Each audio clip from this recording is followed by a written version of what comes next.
John, you have the right to make a statement directly to the court telling me anything that you think I should know before I sentence you. Your statement in allocution is voluntary. You do not have to make a statement, but if you would like to make a statement, now would be the time to do so. Your Honor. In these opening moments, the judge gives the defendant a chance to speak before sentencing, the final moment where a person can show honesty, regret, or take responsibility. But instead of remorse, Mr. Yohn looks straight at the court and the victim's family and says he did not hurt anyone and that he wasn't there. This is a powerful moment. The courtroom goes silent. You can feel the tension rise immediately. Tell me in the comments, do you think this was genuine or just desperation before sentencing? People in the stands, I did not hurt your mother, your grandmother. I did not do any of that. I wasn't part of that this night. I was not there. There's a lot more to this than y'all know. Your Honor, I'm not guilty for this at all.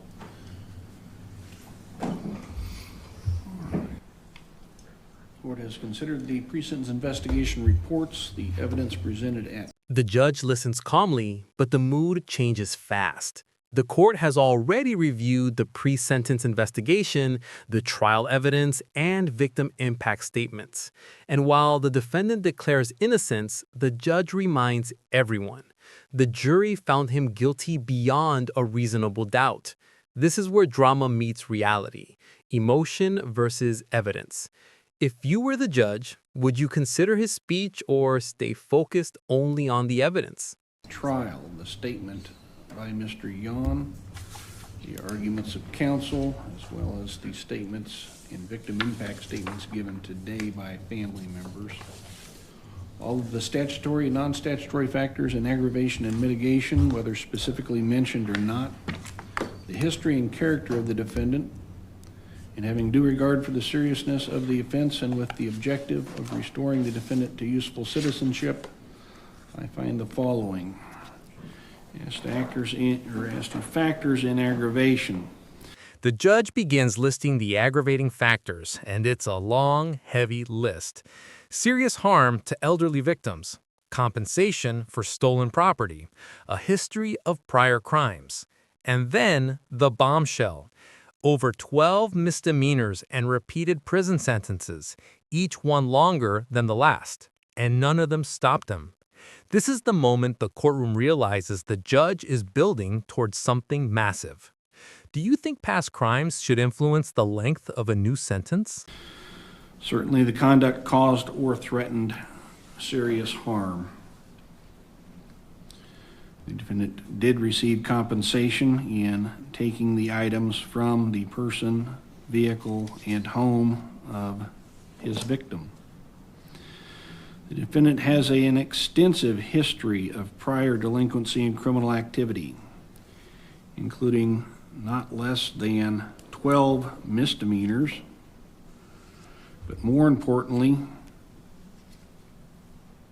sentences to the various departments of corrections in Illinois and Missouri. The judge makes it clear. This sentence needs to send a message, not just to the defendant, but to others who might commit similar crimes. He also points out that the victim was 76 to 77 years old, which legally increases the severity.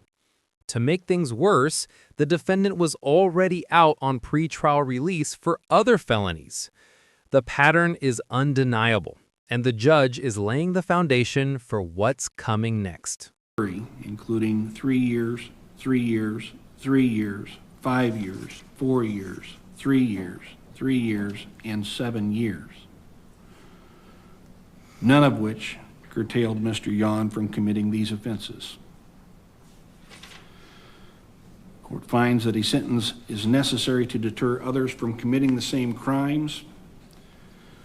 Specifically finds the victim to have been 65 or 60 years or older, being 76, 77 years of age. I also note that according to the PSI, Mr. Yohn was on a pretrial release for a felony in St. Charles County, Missouri, 2111-CR-03413, an unlawful possession of firearm by a dangerous felon, a Class C felony in Missouri. Also, Marion County, Missouri, 21 When it comes to MR. mitigation, reasons to reduce punishment, the judge doesn't find a single one. And then he delivers one of the strongest statements you'll ever hear. You are the most reprehensible person I've had in court. Years of experience speaking through one sentence. You can feel the courtroom freeze. Do you think a judge should speak this openly or keep their personal feelings hidden? CR 00188 for a charged second-degree burglary, which would be a Class 4 felony in Missouri.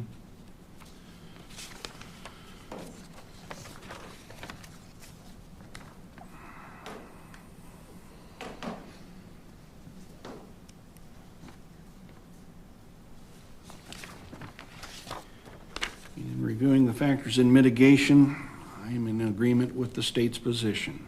I find none that apply to Mr. Yohn. And again, the court is to consider the character of the offender. Mr. Yohn, in my practice of law and in all my years, you are the most reprehensible person I've had in court before me, as public defender, as state's attorney, and now as judge. You take no responsibility for crimes that you clearly committed and were proven beyond a reasonable doubt. I believe you're narcissistic and unable to appreciate that, because to admit that would be admitting a fault, and in your mind, you are perfect.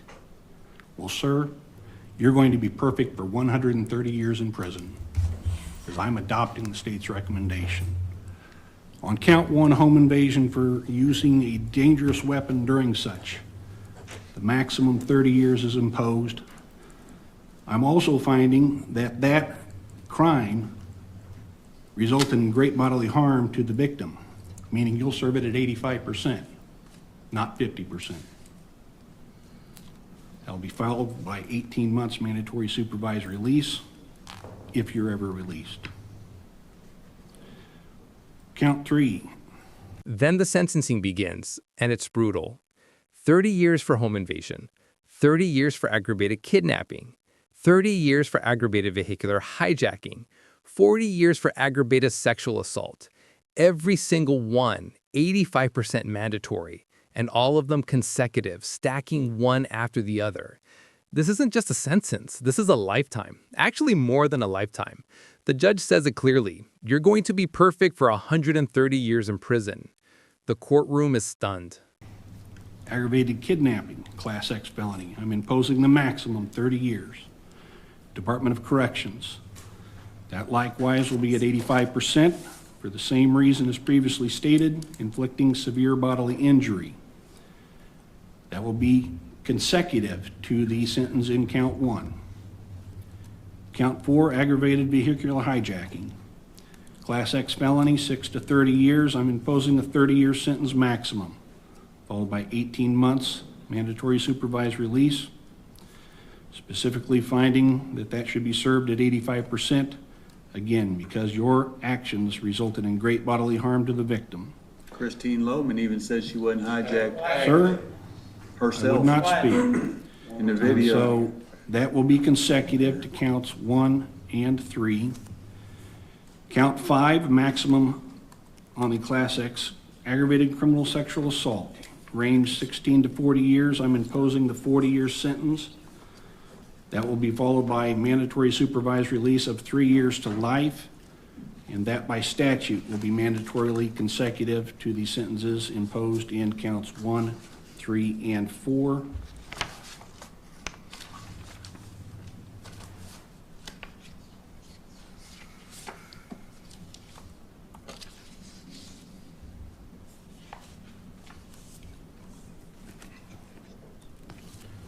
Those should total the 130 years being imposed.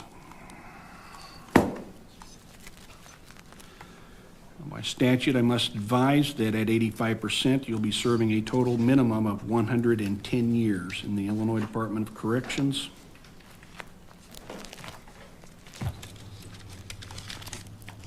Anything else regarding sentencing, Mr. Jones, prior to advising of appeal rights? No, Your Honor. The judge also explains appeal rights, but the situation gets tense again. The defendant interrupts, insisting he wants transcripts because he believes things were manipulated. The judge reminds him repeatedly, "You have a lawyer." But Mr. Yohn wants to represent himself and keeps pushing. This moment shows the same refusal to accept responsibility that the judge pointed out earlier. Mr. Nelson? No. Mr. Yohn, you do have the right to appeal. If you only want to appeal the judgment of conviction, not including the correctness of the sentence imposed or any aspect of the sentencing hearing, then within 30 days of today's date, you must file with the Circuit Clerk of Adams County a written notice of appeal or request that the Circuit Clerk prepare and file it on your behalf. However, if any part of what you want to appeal relates to the correctness of your sentence or any aspect of the sentencing hearing, then before you file a notice of appeal, you must file first, within 30 days of today's date, a written motion to reconsider sentence and/or challenging sentencing hearing. That likewise would be filed at the Adams County Circuit Clerk's office. Your motion must be in writing, must be filed with the Circuit Clerk of this court within 30 days of today, and must include all of the grounds or reasons for your motion, as any issue or claim of error or mistake not included would be waived for purposes of your appeal. If your motion is granted, the sentence may be modified or some other action may be taken to correct whatever the problem may be. If your motion is denied, okay.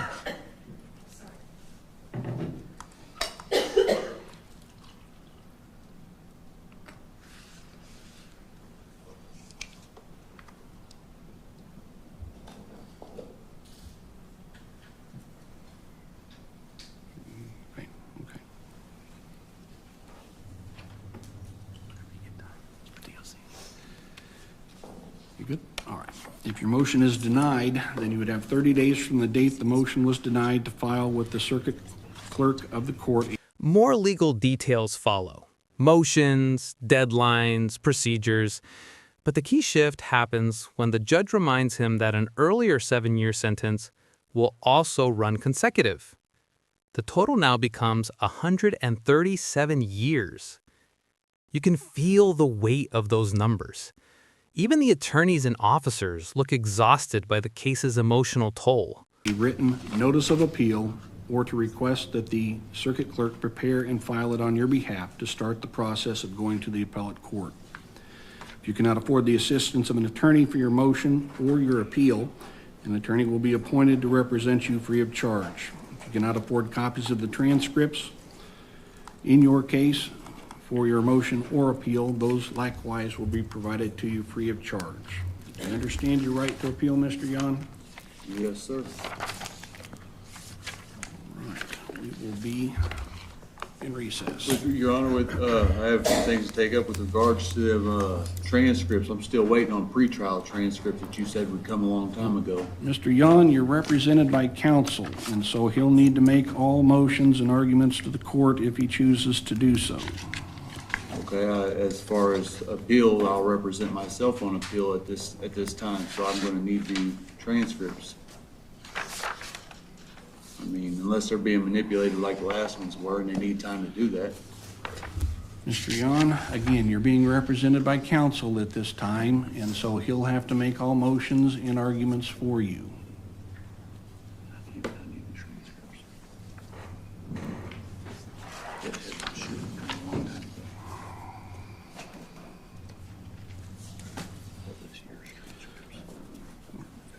Mr. Jones, do we want to take up the 22 CF 713 and 720?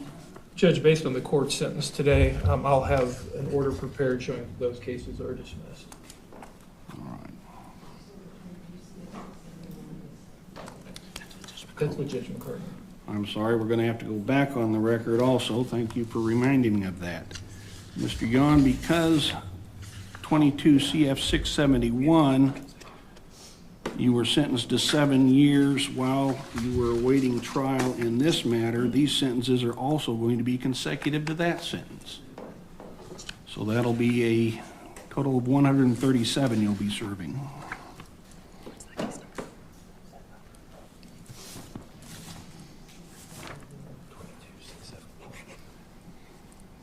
.671, the one where y'all violated my rights. That's enough. I'm asking a question.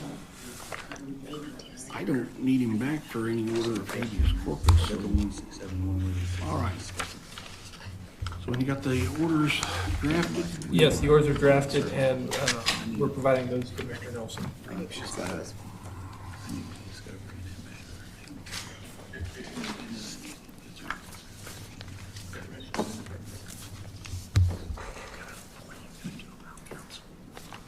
you.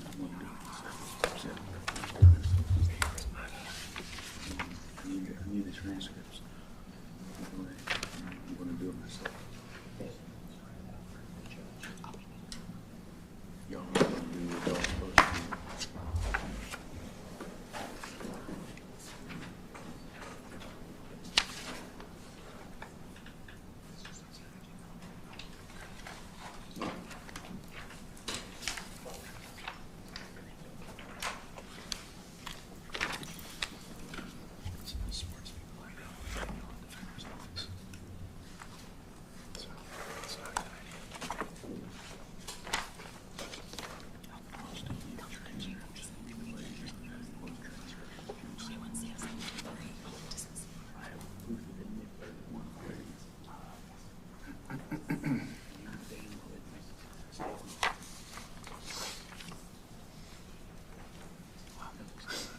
At this point, the court moves through final dismissals, paperwork, and administrative steps. The defendant keeps asking about transcripts, suggesting again that something was altered. The judge maintains control, but the tension never fully leaves the room. This is a rare courtroom moment where you see legal procedure and raw emotion collide. 723, Ms. Katz.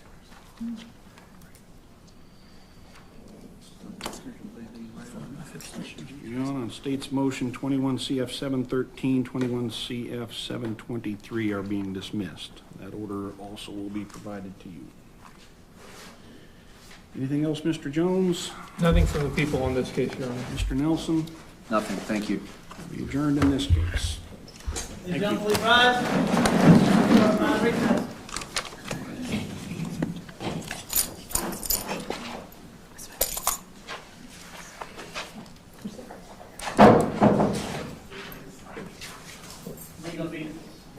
John, I think we need him for the next case. Yes, there's another case. We have another with case. Judge with him. McCartney. Judge McCartney, so we gotta take that out.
Be seated.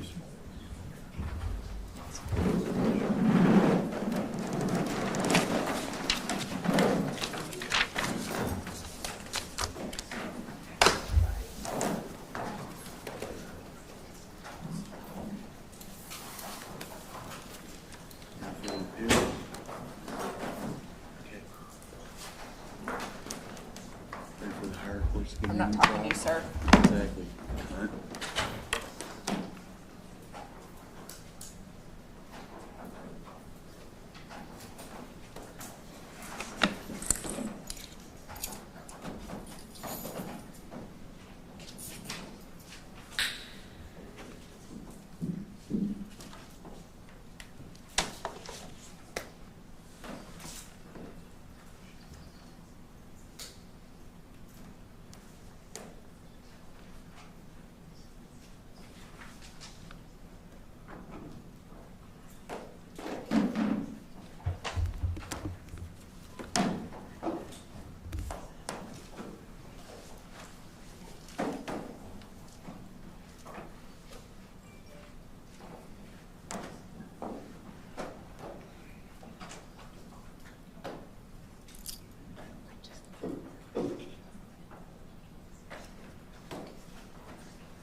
In the final minutes, the defendant talks to officers and lawyers while being escorted out.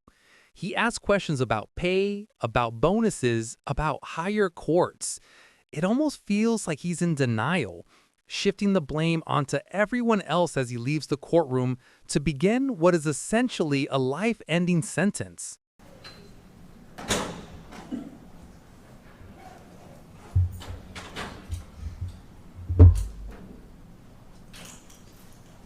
What you get paid, kid? I believe Ms. Keck alone, What Mr. you Yohn. get paid? I can tell you, I mean, I get paid the same regardless of whether you go to What prison about or that not. big bonus from that family back there? Yo.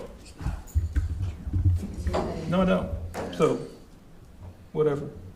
Higher courts. And they'll get an order on Judge McCartney because he is not coming. Okay. Perfect. Go. Thank you, guys.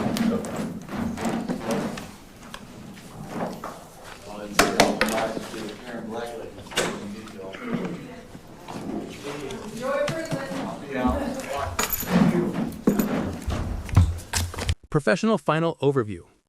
This case involved multiple violent felonies against an elderly victim, including home invasion, kidnapping, sexual assault, and aggravated vehicular hijacking.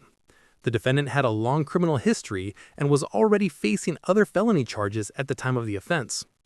After considering the evidence, victim statements, and extensive criminal background, the judge imposed a total of 137 years in the Illinois Department of Corrections.